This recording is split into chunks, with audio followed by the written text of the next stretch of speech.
Merhaba, hoş geldiniz. Bu videomuzda 5 farklı hayvan türünün belki de hiç duymadığınız ilginç özelliklerini anlatacağız. En çok merak edilen hayvanların arasında olan develer hakkında sürekli enteresan şeyler duymaktayız.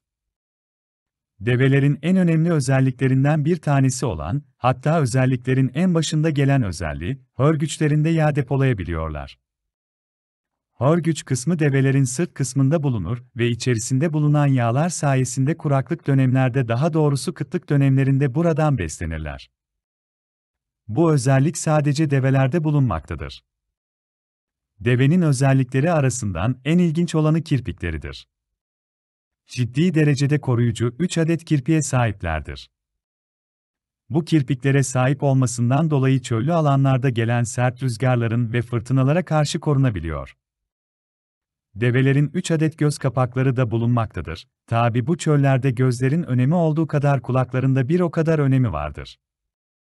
Kulakların savunma sistemi ise, develerin kulakları ve kulakların içleri tüylüdür. Bundan dolayı sert rüzgarlardan ve fırtınalardan develerin kulakları da ciddi derece korunuyor ve zarar görülmüyor.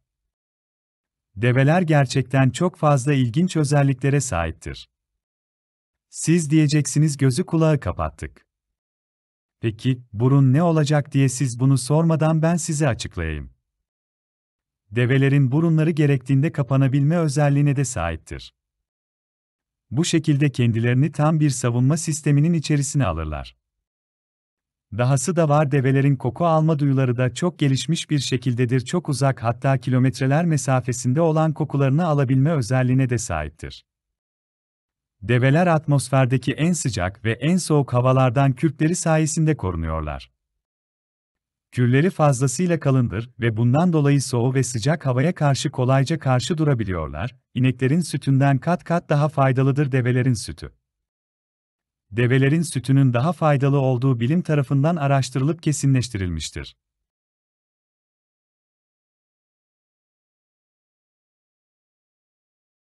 Kargalar, kötü sesleri nedeniyle tarih boyunca kötülüklerle ve ölümle özdeşleştirilmiş ve aslında hakları yenmiş hayvanlardır. Oysa yapılan bilimsel araştırmalar gösteriyor ki, alet kullanabilen nadir zekaya sahipler, sosyal ilişkileri inanılmaz kuvvetli ve şaşırtıcı bir eğlence ve espri anlayışına sahipler. İşte kargalar hakkındaki olumsuz düşünceleri tersine çevirecek birbirinden ilginç bilgiler vereceğiz. Oxford Üniversitesi'nde yapılan bir araştırmada ince bir tüpün içine koyulan yiyeceğin karga tarafından nasıl alınacağı izlenmiş ve ortaya muazzam bir sonuç çıkmıştır. Karga yakında bulunan bir telin ucunu kıvırmış ve tüpün içindeki peyniri rahatça almıştır. Bu deney herkese göstermiştir ki, kargaların alet kullanabilme ve problem çözme yetenekleri bulunuyor. Kargaların muazzam sosyal ilişkileri var. Toplu halde yaşıyor ve birbirleriyle özel bir dille iletişime geçiyorlar. Hayatları boyunca tek bir eşe bağlı olarak yaşayan kargalar yavruların bakımında da ortak roller üstleniyorlar. Ayrıca sürüden ayrı kalmış bir yavru gördüklerinde ebeveynleri olmasa bile o kargaya toplu olarak bakıyorlar. Kargaların beyni türdeşlerinin beyinlerinden çok daha büyük. Ayrıca tıpkı insanlardaki gibi zeka göstergesi olan ön beyinleri oldukça geniş. Bu demek oluyor ki kargalar dünyanın en zeki hayvanları arasında yer alıyor. Bu beyin yapıları sayesinde problemleri çözebiliyor, güçlü hafızalarıyla öğrendikleri şeyleri unutmuyor ve gelişmiş dilleriyle bilgiyi birbirlerine aktarabiliyorlar. Kargalar insanlarla birlikte yaşarken bu birlikteliğin kendilerine getirebileceği kolaylıkları da kullanıyorlar. Ceviz, fındık gibi yemeği çok sevdikleri kabuklu yiyecekleri kırabilmek için bu yiyecekleri araç trafiğinin ortasına bırakıyorlar ve arabalar üzerinden geçip kabukları kırdığında yemek için geri geliyorlar. Ayrıca bir insan tarafından zarar gördüklerinde bu insanı hafızalarına işliyor ve hatta diğer kargalara da bu kişinin kim olduğunu anlatıp, bu kişiye toplu saldırılar düzenleyebiliyorlar. Üstelik hafızaları o kadar kuvvetli ki aradan seneler geçse de bu kişiyi unutmuyorlar. Kargaların 150 yıl yaşadığına dair söylentiler ise maalesef gerçek değil. Bu dünyanın en zeki hayvanlarından biri olan canlı en fazla 40 yıl yaşıyor. Tabii bulunduğu yaşam şartları da bu ömrün uzayıp kısalmasında etken oluyor. Arılar 100 milyon yıldan beri yaşamaktadırlar. Bilinen ilk arı fosili tam 100 milyon yaşındadır. Arıların binlerce gözü vardır. Kimi kaynaklarda arıların 5 gözü var yazar. Ancak bu doğru değildir. Bir böcek türü olan arıların bileşik gözleri vardır. Böceklerdeki bileşik gözler binlerce gözden oluşan petek gibi bir yapıdır. Erkek arıların iğneleri ve besin toplayabilecek organları yoktur. Sayıca çok az erkek arı vardır. İşçi arıların hepsi dişidir ve kraliçe arının genetik olarak kopyasıdır. Kraliçe arılar günde 2000 yumurtaya kadar yumurta yumurtlayabilirler. Yumurtadan çıkan kraliçe arı larvası arı sütüyle beslenir ve tam 16 günde erişkin hale gelirler. İşçi arılar karınlarındaki balmumu bezleri sayesinde balmumu üretir ve petek yaparlar. İşçi arıların ömrü 6 haftadır. Bu süre içinde kovan içinde ve kovan dışında görevler alırlar. Bir işçi arı kovandan 5 kilometre uzağa kadar olan çiçeklere gidebilir ve geri kovana dönebilir. Sıradan bir arı kovanında bir kraliçe arı, birkaç yüz erkek arı ve 10-80 bin kadar işçi arı olur. Hayvanlar yaptıkları hiçbir şeyi düşünerek yapmazlar, içgüdüleri ve kaslarını kullanarak yaparlar. Arılar oldukça zeki, çalışkan ve karmaşık hayvanlardır. Bitkiler hakkında tahmin, planlama ve değerlendirme yapabilirler. Bütün renkli ve kokulu bitkiler, böcekler tarafından tozlaştırılır, gösterişsiz ve kuru olanlar ise rüzgar tarafından tozlaşır. Arılar olmasaydı tükettiğimiz besinlerin çoğu olmazdı. Arıların antenleri tam kafalarının ortasında bir çift bulunur ve her birinde 60 bin tane koku reseptörü vardır, bunlarla tat ve koku alırlar, aynı zamanda bacaklarında tat alma tüyleri vardır. Doğal tabiatın en tehlikeli hayvanlarından biri de hiç kuşkusuz ki akreplerdir.